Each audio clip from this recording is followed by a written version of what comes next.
O Brasil no meio de uma epidemia, valores morais em discussão, disputas de narrativas políticas e uma verdadeira guerra de informações recheadas de muitas fake news.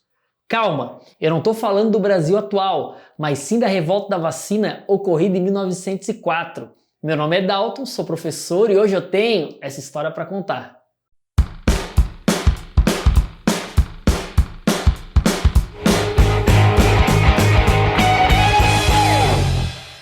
Galera, se não é inscrito, inscreva-se para acompanhar todos os vídeos aqui do canal. Viram que eu dei uma mudada aí no visual, coloquei uma luzinha azul atrás, então já deixa aquele like para fortalecer o exército espartano e comenta aqui o que você achou dessa mudança, quero saber da sua opinião. De 10 a 16 de novembro, ocorreu no Rio de Janeiro a famosa Revolta da Vacina. Os protestos eram motivados pela obrigatoriedade da vacinação contra a varíola. Porém, a revolta ela é muito mais ampla do que apenas o medo da população em tomar a injeção. Antes de falar da revolta, vamos entender o contexto que motivou a criação da vacina.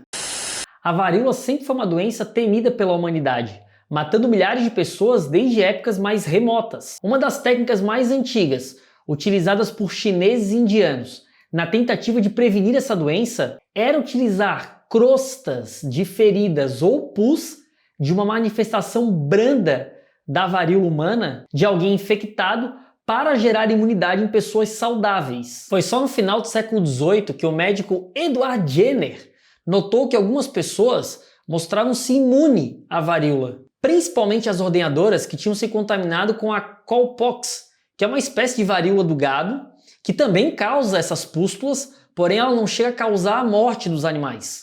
Depois de uma série de experiências, ele percebeu que esses indivíduos mantinham-se resistentes à varíola mesmo depois de inoculados com o vírus. E em 14 de maio de 1796, Jenner inoculou James Phipps, um menino de apenas 8 anos, com o pus retirado de uma ordenhadora que sofria de cowpox. O garoto contraiu a doença e 10 dias depois ele já estava curado. 2 meses depois, Jenner inoculou o vírus da varíola humana no menino. E ele não desenvolveu a doença, mostrando que estava imunizado. Era descoberta então a vacina, palavra que deriva do latim vacinus, que significa literalmente derivado da vaca. A vacina chegou no Brasil já no século XIX e o transporte de Lisboa até a Bahia ocorreu através do contágio proposital de crianças negras escravizadas, ocorrendo a conservação da linfa braço a braço por quase 40 dias de navegação no Atlântico. Vocês estão vendo que questão ética e utilização de criança eram besteira nesse período, né? Com a chegada da família real no Brasil, em 1811 foi criado a Junta Vacínica da Corte, que era responsável pela vacinação da varíola e que estabelece uma característica que vai durar até hoje, o controle estatal da vacinação. Já nesse período, a vacinação contra a varíola era obrigatória, porém essa resolução não era cumprida, porque não se tinha produção suficiente para imunizar toda a população. No começo do século XX, o número de mortes por varíola no Brasil disparou, e em 1904, o Rio de Janeiro sozinho registrava mais de 3.500 mortes por essa doença. Foi quando o médico sanitarista Oswaldo Cruz foi convocado pelo presidente Rodrigues Alves para ocupar o cargo equivalente a ministro da Saúde hoje e motivou o governo a enviar para o Congresso um projeto de lei que reinstaurava a obrigatoriedade da vacina contra a varíola, o que acabou sendo aprovado. É aí que começa a treta, galera. 2 anos antes, o governo do Rio de Janeiro já tinha começado um processo violento de reforma urbana, tirando as pessoas de suas casas e demolindo os casebres e cortiços, tanto com o objetivo de embelezar a cidade, como também para promover um saneamento. O problema é que essa reforma ela era muito truculenta e as pessoas acabavam sendo expulsas das suas casas de maneira muito abrupta. Esses episódios eles eram conhecidos como bota abaixo. Além disso, o governo também queria controlar outras doenças. Por exemplo, Para combater a febre amarela, que era transmitida pelo mosquito Aedes aegypti, que é o mesmo que transmite a dengue, os agentes entravam nas casas e percorriam os bairros espalhando inseticida, que ficou conhecido como fumacê, e procuravam também ratos nas residências, que podiam ser possíveis transmissores da peste bubônica.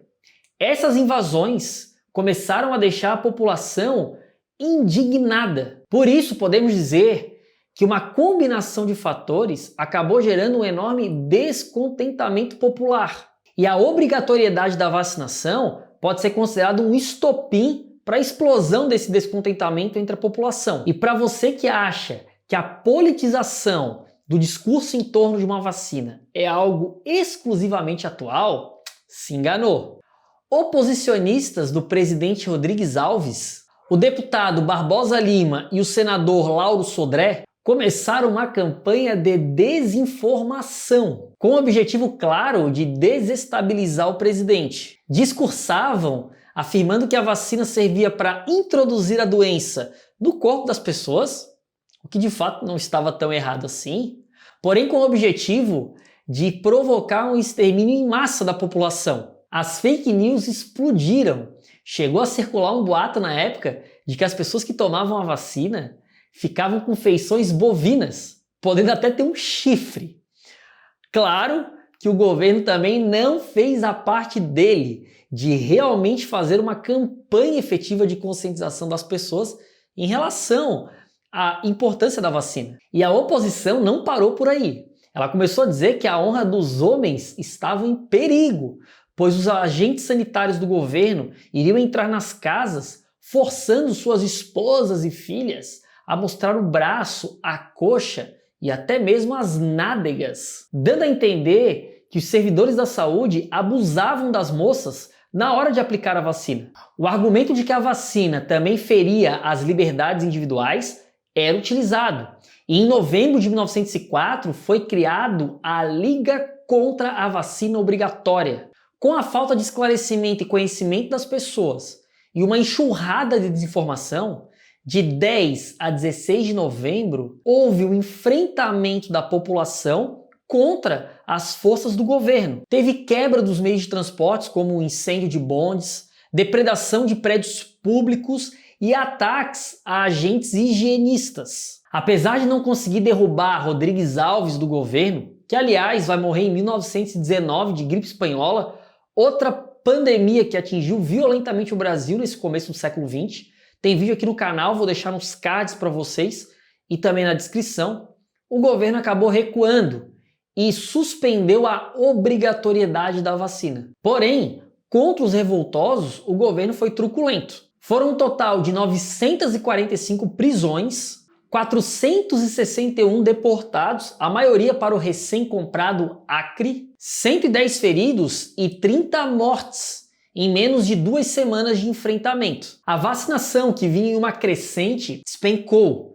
E mais tarde, em 1908, quando o Rio foi atingido por uma das mais violentas epidemias de varíola de sua história, o povo correu para ser vacinado, comprovando literalmente na pele o perigo da desinformação e da negação à ciência.